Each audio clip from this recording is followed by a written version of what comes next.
विद्या बुद्धि के दाता राम भक्त हनुमान, जिनकी इस दिव्य भूमि के ऊपर आज हम सब एकत्रित हैं, और बैठे हुए बचे हुए श्रोता सभी को भी मेरा प्रणाम।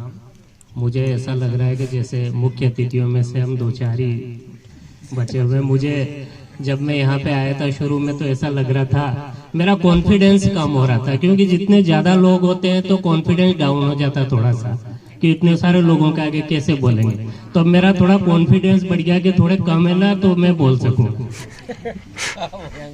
तो कभी भी कोई आयोजन ऐसे हो तो थोड़ा सा उसकी जो रूपरेखा है, कोई भी हम कार्यक्रम, आज का आयोजन बहुत महत्वपूर्ण है।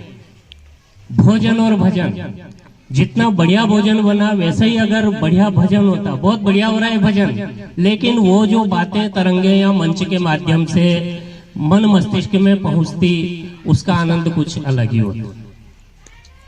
अभी एक कार्यक्रम किया था संस्कृत स्कूल में हमारे बालचंद जी सर ने, और इनके मस्तिष्क से एक संकल्प प्रकट हुआ। जैसे कहा ना कि ब्रह्मा जी ने आज के दिन सृष्टि का निर्माण किया, तो इनके मन से संकल्प हुआ कि राकेश जी एक माला बनेगी 1008 मणियों की। इसका ये भावार्थ है कि 1008 कलाकार पूरे वर्ष पर्यंत अपने ज्ञान, अपनी कला, अपनी संस्कृति उसको सब जगह प्रवाहित करते रहेंगे, और वैसा ही हो रहा है। 4 या 5 कार्यक्रम तो बड़े दिव्य कार्यक्रम, बड़े बड़े आयोजन हो गए, और सबसे बड़ा कार्यक्रम आपके बकानी खुर्द में महाभागवत का आयोजन 7 दिन का, और उसमें न जाने कहां से कैसे कलाकार है और क्या रस वर्षा हुई, वहां पे अवर्णनीय अतुलनीय आनंद उसमें प्राप्त हुआ है। तो बालचंद जी को, मैं आपके पूरे परिवार को, बकानी खुर्द वालों को, सभी को बहुत बहुत साधुवाद देना चाहूंगा कि आप ऐसे आयोजन के भागीदार हैं जो हमारी संस्कृति को बचाते हैं और नव चेतना फैलाते हैं इस सृष्टि के अंदर। अब ये जो नववर्ष है, चैत्र शुक्ल प्रतिपदा, इसे गुड़ी पड़वा भी कहते हैं। हम यहाँ पे कुछ एक चर्चा भी करेंगे, समझेंगे इस चीज को, अध्यात्म को। तो गुड़ी पड़वा एक प्रकार का है, महाराष्ट्र में मनाया जाने वाला पर्व है। गुड़ी का अर्थ होता है, बता सकता है कोई गुड़ी का अर्थ? विजय, पताका, जीत, उत्साह, ये सारे शब्द इसके पर्यायवाची है। तो आज का जो नया दिन है, इसके उपलक्ष्य में पड़वा का जो दिन है, इसको उत्साह के साथ जो मनाते हैं, गुड़ी पड़वा है। ये तो खैर इसके कई सारे नामकरण है। अब हम इसे कहते हैं नववर्ष। किसी भी वर्ष के आगे नव लगता है तो कुछ न कुछ तो नया है, और यदि कोई नया होता है, आज का जो आयोजन है सिर्फ ऐसा नहीं कि भाई आज का आयोजन अभी हो रहा है, इसके 8 दिन पूर्व तैयारी हो रही है इसकी, क्या हमें क्या करना है, किसको बुलाना है, क्या क्या हमारी योजना है। उसमें पहले तो इसी प्रकार जब हमारा कोई भी नववर्ष आता है तो उस नववर्ष में हमें कुछ नया नजर आता है। ये जो नववर्ष आया है, 1 महीने पहले वसंत ऋतु आई है, सारी जो वनस्पतियां सृष्टि के ऊपर सभी में पुष्प पल्लवित हो रहे हैं, सुगंध समीर चल रही है, मन प्रफुल्लित हो रहे हैं, फसलें पक गई है, काट रहे, घर पे ला रहे हैं, ये सारी चीजें एक नव चेतना का संचार कर रही है। तो ये नववर्ष वास्तविक रूप से देखा जाए इस पृथ्वी के ऊपर, हमारे भारतवर्ष के अंदर, तो नववर्ष यही माना जाता है, और इसके कई सारे प्रमाण हैं। हम सोशल मीडिया के माध्यम से भी इनको पढ़ते रहते हैं कि युधिष्ठिर का राज तिलक हुआ, भगवान श्री राम का राज तिलक हुआ है, इसी दिन ब्रह्मा जी ने सृष्टि का निर्माण किया है, सारी चीजें इसके अंतर्गत आती है। लेकिन नववर्ष कब माना जाएगा? नववर्ष हम उसको जब मानेंगे जब हमारा नजरिया, हमारा दृष्टिकोण नया हो। उसी प्रकार से क्या हम देखते हैं उसको, मेरा एक मित्र एक बार आगरा घूमने गया, ताजमहल देखा उसने, पूरा ताजमहल घूमने के बाद मैंने उससे पूछा कैसा लगा, उसने कहा कि ओ ठीक है। अब उसका नजरिया देखो, उसने कहा कि ठीक है। अब ठीक है क्या, उसे कहना, मेरी अपेक्षा थी उससे कि वो कहे कि बहुत सुंदर है, बनाने वाले ने कैसा बनाया है, लेकिन छोटा सा जवाब दे दे कि ठीक ठाक है। कितने वर्ष लगे होंगे, कैसे बनाया होगा। तो हमारा इस सृष्टि के प्रति नजरिया होना चाहिए कि सृष्टि कितनी सुंदर है। सृष्टि में कहा गया है, साहित्य में, शास्त्र में, सब जगह के मनुष्य सर्वोपरि है, सर्वश्रेष्ठ है, क्योंकि मनुष्य को ईश्वर ने एक चीज विशेष रूप से दी है, वो है बुद्धि के साथ विवेक। बुद्धि हमारी दूसरे जितने भी जीव जंतु इनसे बहुत कम है, लेकिन उसके साथ विवेक जुड़ जाने से हम सर्वश्रेष्ठ हो गए। लेकिन उस विवेक का हम दुरुपयोग कर रहे हैं आजकल। युद्ध हो रहे हैं, रूस और यूक्रेन का युद्ध। ये क्या है? विवेक का दुर्भाग्यपूर्ण उपयोग हो रहा है, जिससे युद्ध हो रहे हैं। अभी हमारे भाई ने बात बताई, डग वाले ने, प्रदूषण की। प्रदूषण क्या है? हमारे पास बुद्धि है लेकिन उसका हम विवेकपूर्ण उपयोग नहीं कर पा रहे, नव चेतना नहीं ला पा रहे उसमें। तो ये सारी चीजें सृष्टि में हमें देखनी है। अब सृष्टि में हम देखते हैं कि कई सारी वनस्पतियां, जैसे हम यहाँ पर आए, इस वातावरण को देखा, हमें वातावरण बड़ा सुंदर लगा। सुंदर क्यों लगा? इसके कई सारे कारण हैं। एक तो जितने भी व्यक्ति आए इस देवभूमि, यहाँ की जो चेतना, यहाँ की जो तरंगे, उसने हमारे मस्तिष्क को प्रभावित किया। हम जैसा सोचते हैं, जैसा संकल्प करते हैं, वैसे कार्य होते हैं। बालचंद जी ने संकल्प किया, इनके कार्य पूर्ण होते जा रहे हैं, कार्यक्रम सफल होते जा रहे हैं। तो यहाँ की जो भूमि है, यहाँ पे एक दिव्य रामचरितमानस का पाठ हो रहा, उसकी तरंगे जा रही है, देवता स्थापित है, नवरात्रि का पर्व है, और सबसे बढ़िया प्रदूषण नहीं है यहाँ पे। ऑक्सीजन का घनत्व ज्यादा है, विज्ञान की दृष्टि से भी देखें तो पेड़ पौधे वगैरह सारे हंस रहे हैं। ये हमारा नजरिया, हमारा दृष्टिकोण है, तो अपने आप आनंद की अनुभूति होती है यहाँ पे इस चीज की। अब हम देखें कि जितने पशु पक्षी हैं और हम मनुष्य हैं, अभी मैंने एक बात कही थी कि पशु पक्षी है, इनके अंदर बुद्धि ज्यादा हमें। चिड़िया एक बया जो घोंसला बनाती है, क्या आप में से कोई वैसा घोंसला बना जाता है? एक वर्ष आपको दे दिया जाए, आप उसके जैसा घोंसला नहीं बना सकते चिड़िया का। चींटियां दीमक बिल बनाते हैं, मनुष्य नहीं बना सकता।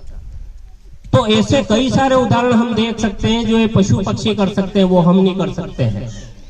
ये सारी विभिन्नता ईश्वर ने बनाई है, लेकिन मनुष्य को सिर्फ विवेक दिया है। उस विवेक का हम अच्छी तरह से इस नववर्ष में एक संकल्प लें, उसका उपयोग करें। अब एक थोड़ा सा मैं विज्ञान से जोड़ता हूं आपको, मैं विज्ञान का अध्यापक हूं। हमने कभी कई प्रकार के ईश्वर को देखा है कि हनुमान जी है, श्री राम जी है, श्री कृष्ण जी है। ईश्वर क्या है? ये प्रश्न क्या कभी हमने सोचा है कि ईश्वर क्या है? आज की ये व्याख्यान माला इसी बात के लिए रखी गई है कि हम अध्यात्म के कई सारे विषय के ऊपर चर्चा करें। एक छोटा सा उदाहरण, ज्यादा समय नहीं है और श्रोता भी कम है, तो मैं एक थोड़ी सी बात से समाप्त करूंगा मेरा, क्योंकि मेरे बात भी काफी वक्त है। जब महाभारत का युद्ध हो रहा था, उस वक्त कृष्ण अर्जुन के सारथी थे, और एक ब्राह्मण आया अर्जुन के पास में कि मेरे जितने भी बालक होते हैं वो जन्मते ही मर जाते हैं। तो अर्जुन ने कहा कि नहीं, ये अर्जुन का वचन है कि अब जो तेरे बालक होगा, उस बालक की मृत्यु अगर यमराज भी उसके प्राण लेने आए तो प्राण नहीं ले पाएगा। तो जैसे उसकी जो पत्नी गर्भवती थी, 9वां माह चल रहा था उसको, तो अर्जुन ने चारों ओर बाणों की ऐसी चादर बना दी कि अगर यमराज भी आए, और ऐसा अभिमंत्रित कर दिया उन बाणों को कि उस यमराज को भी प्राण लेने से पहले अर्जुन से उसको आज्ञा लेनी पड़े कि मैं इसके प्राण लूं। जैसे ही बालक का जन्म हुआ और कुछ क्षण के उपरांत वो बालक मृत्यु को प्राप्त हो गए। अर्जुन बड़ा आश्चर्यचकित हुआ कि कृष्ण ये सब क्या है, ये आपकी कहीं माया तो नहीं? कृष्ण ने कहा मेरी कोई माया नहीं है, इसका कारण ढूंढते चलो। तो अर्जुन और कृष्ण इस ब्रह्मांड से थोड़ा ऊपर चले, हमारी पृथ्वी से ऊपर चले। अब कई सारी, अगर हम इस महाभारत को, रामायण को, एक एक चीजों के गूढ़ अर्थ देखें तो हर चीज के हमें जवाब मिल जाते हैं। हम कहते हैं कि आज हम बहुत ही बुद्धिमान है, ऐसा कुछ भी नहीं। महाभारत काल में ये जो भी परमाणु बम की सूचनाएं बढ़ रही है, परमाणु बम पहले चल चुके। कुरुक्षेत्र के अंदर जो ब्रह्मास्त्र चला था, वो ब्रह्मास्त्र बम जो था, जिसे आजकल बम कहते हैं, वो परमाणु बम ही था। और आज भी कई सारे वैज्ञानिकों ने, कुरुक्षेत्र के अंदर एक यंत्र होता है गाइगर काउंटर, आपने साइंस पढ़ी होगी, उसके अंदर आया होगा। वो गाइगर काउंटर यंत्र जब वहां पे उस भूमि पे कुरुक्षेत्र में घुमाए, तो एक जगह ऐसी जहां पे अल्फा बीटा गामा किरणें निकल रही है, और वो किरणें इस बात का प्रतीक है, यह सिर्फ परमाणु बम से, यूरेनियम से निकलती है, जो रेडियो एक्टिव पदार्थ रहते हैं। तो इसका मतलब वहां पे यूरेनियम का प्रयोग हुआ उस वक्त, और 3 व्यक्ति जानते थे उसको। अभी आज की न्यूज थी, रूस और यूक्रेन का युद्ध हो रहा है, तो वहां पे जहां पे परमाणु प्लांट पे हमला किया है, वहां पे रेडिएशन फैल रहा है, और वहां से एक रशियन सैनिक की मृत्यु हो गई, और बाकी जितने भी सैनिक थे सारे दूर भग लिए वहां से, सबको विकिरण का खतरा हो गया। तो जब परमाणु बम चलता है तो उसके जो विकिरण निकलते हैं उसको रोक नहीं पाते कोई। जब नहीं रुकेंगे तो रेडियम फैलेंगे। इसीलिए तो कहते हैं परमाणु बम चल गया तो पृथ्वी विनाश निश्चित है। तो उसको रोके कैसे? तो विज्ञान ने और पहले जो अध्यात्म था उसके पास उसकी विद्या थी। तो 3 व्यक्ति जानते थे कि किस प्रकार से, एक तो स्वयं श्री कृष्ण, एक अर्जुन और द्रोणाचार्य। इनके पास वो विधि थी कि अगर ब्रह्मास्त्र चला दिया जाए, परमाणु बम चला दिया जाए धनुष के ऊपर संधान करके, तो उसको रोक लिया जाए।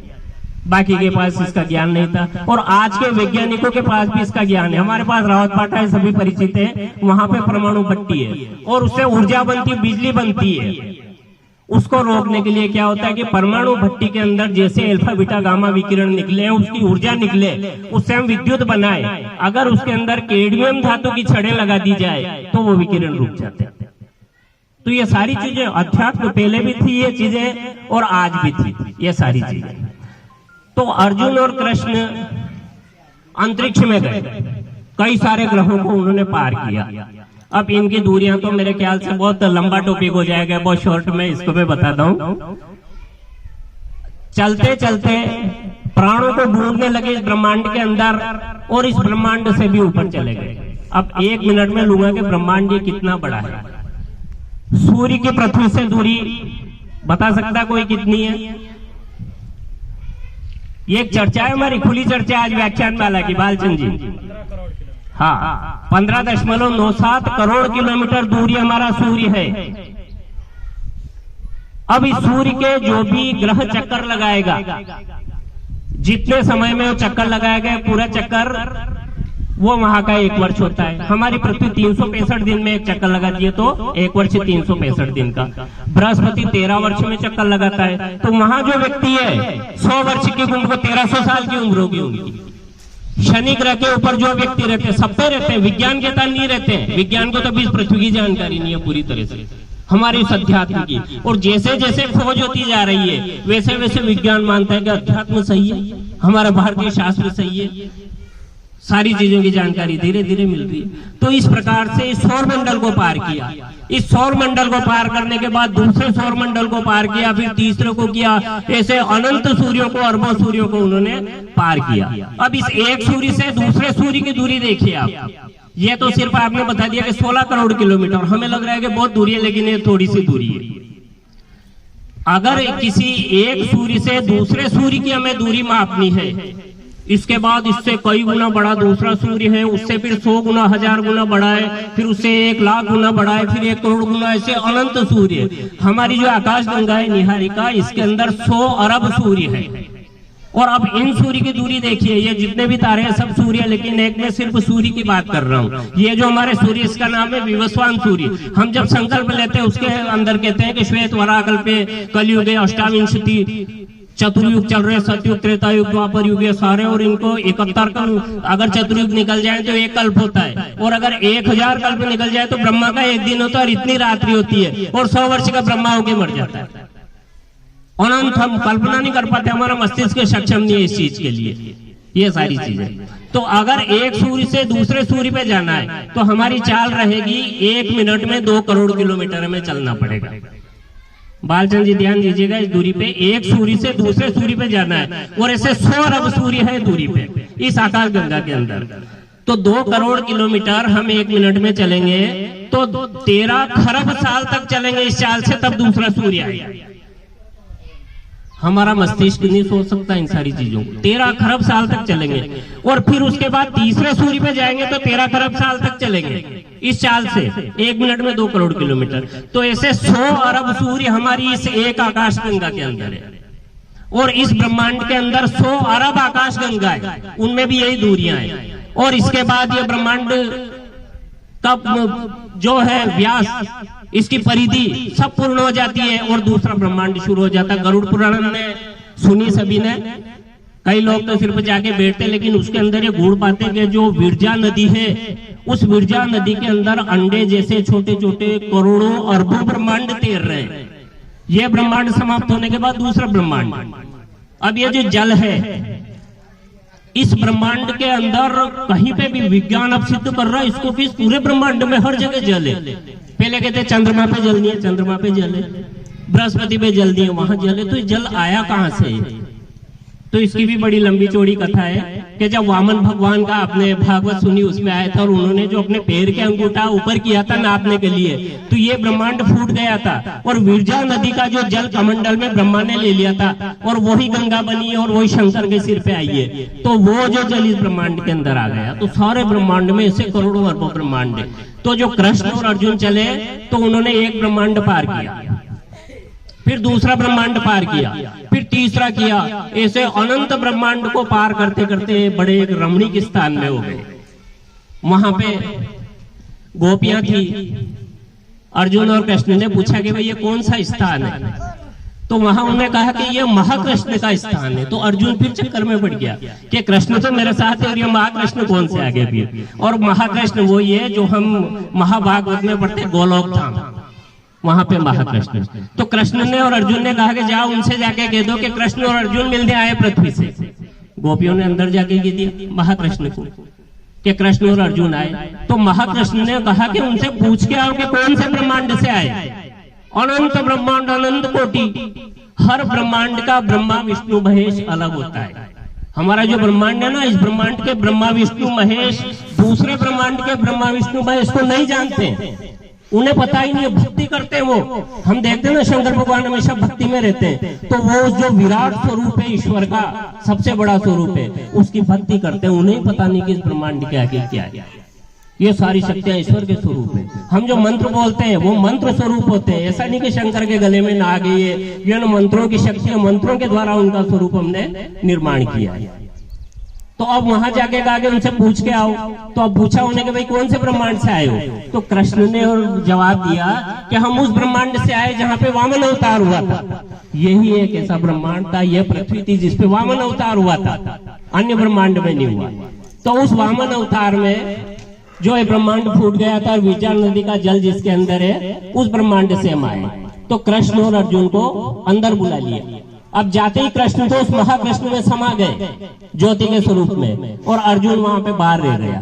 तो महाकृष्ण ने कहा कि मेरी इच्छा थी अनंत ब्रह्मांडों में कहीं राम जन्म हो रहा है, कहीं पे कृष्ण जन्म हो रहा है, कहीं पे मेरी क्या लीला चल रही है, कहीं पे क्या हो रहा है, तो ये सारी मेरी देखने की आज तुम्हारे ब्रह्मांड की इच्छा थी। तो मैंने मेरे सहयोग से तुम्हें यहाँ पे बुलवा लिया, और ये मेरी एक घटना थी एक प्रकार की। वो जो मृत बालक था इसे भी ले जाइए, इसे भी जीवन दान दीजिए। और ये तो सिर्फ एक तुम्हें बताने के लिए, अर्जुन को बताने के लिए कि ईश्वर का क्या अनंत स्वरूप था, क्योंकि उसे थोड़ा अहंकार था कि कृष्ण मेरे साथ है, मैं युद्ध जीत रहा हूँ। लेकिन ये सिर्फ एक उस महा ईश्वर की लीला थी, एक समझाने के लिए उसको, भक्त को। अब ज्यादा समय नहीं लेके मैं मेरी वाणी को विराम देता हूँ।